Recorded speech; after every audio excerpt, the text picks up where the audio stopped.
মুসলিম সম্প্রদায়ের মানুষের কাছে পবিত্র মাস হলো রমজান মাস। এই মাস নিষ্ঠার সাথে তারা পালন করেন। আর সেই রমজান মাসের শেষ দিনে মুসলিম সম্প্রদায়ের মানুষ সকলকে নিয়ে নতুন পোশাক পরিধান করে মাসটি উদযাপন করে থাকে। সেই উৎসবের আগে বাঁকুড়া পৌরসভার ১৯ নম্বর ওয়ার্ডের সমাজসেবী যুবক জিয়াউল মুসলিম সম্প্রদায়ের মানুষের হাতে নতুন পোশাক তুলে দিলেন।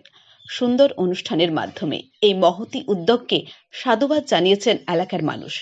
অনুষ্ঠানটিকে আরো সুন্দর করে তুলতে উপস্থিত ছিলেন বাঁকুড়া জেলার বিশিষ্ট ব্যক্তিরা।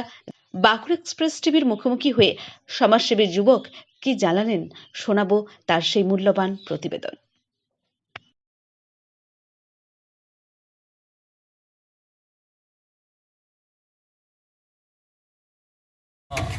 আমি বিগত রাজনীতি জীবনে আসার পর থেকেই যখন দুর্গাপূজা আসে আমার হিন্দু ভাইদের আমি সেই সময় তো কিছু শাড়ি এবং লুঙ্গি বিতরণ করি।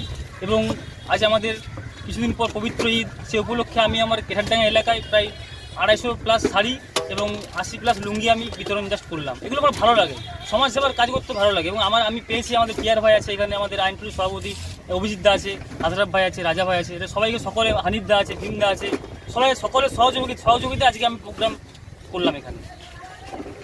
আপনার নাম? আমার নাম জিয়াউল রহমান।